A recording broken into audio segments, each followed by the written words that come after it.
We're at the sink now where we're going to install the diverter to your tap. First, let's examine the contents of the diverter bag. First and most importantly, you have the diverter. It's got a lever that you'll use to access the water to the machine.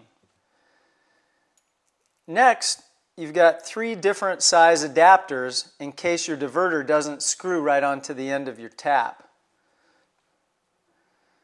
2 spare O-rings, 2 small squeeze clamps that we'll use to put over the ends of the hoses, and finally 2 drywall anchors in case you want to mount your ionizer on the wall. So we'll begin by removing the aerator from the end of your tap, and generally you can do this with your fingers, but if you find that it's too tight, you can loosen it with a pair of pliers or vice grips. Then we'll see if the diverter attaches to the threads at the end of the tap, and in this case you can see that it doesn't. So we'll try the different adapters until we find the one that actually fits.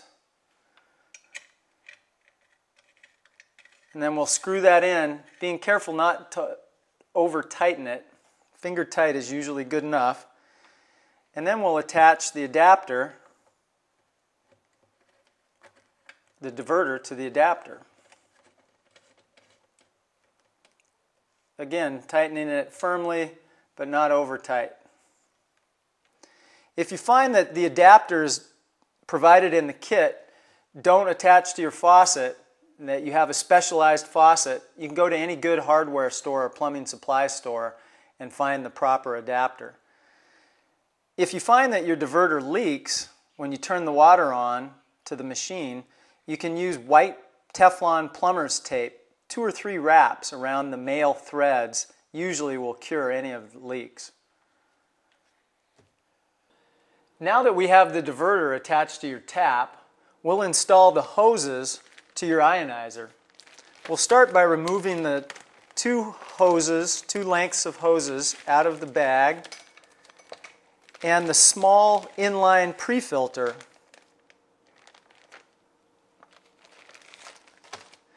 We'll begin by cutting a 4 to 5 inch length of the white hose with a good sharp utility or kitchen knife. The cleaner you make your cut, the less likely you'll have a leak.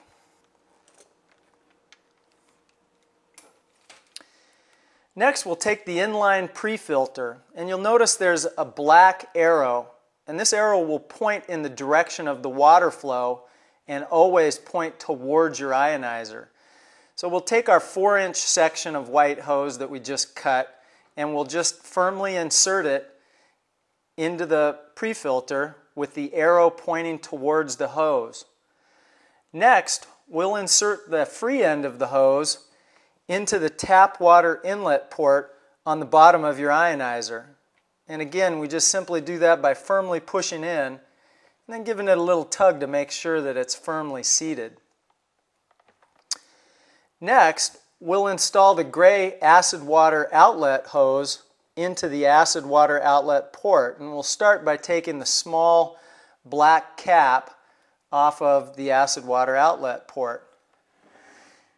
A good tip is to soak your gray hose, the end of it, into a cup of warm water for about 20 to 30 seconds, and that'll make installing it over that acid outlet port much easier. In the diverter bag, there were 2 little squeeze clamps. You want to take one of the squeeze clamps after your hose has been soaked and insert it over the end of the gray hose. And the gray hose goes over the acid water outlet port.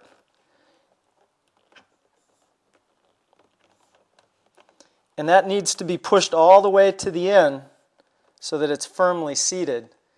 And then you simply position the little squeeze clamp, and you may need to use a pair of pliers or vice grips. Position that squeeze clamp right over the outlet port, just like that.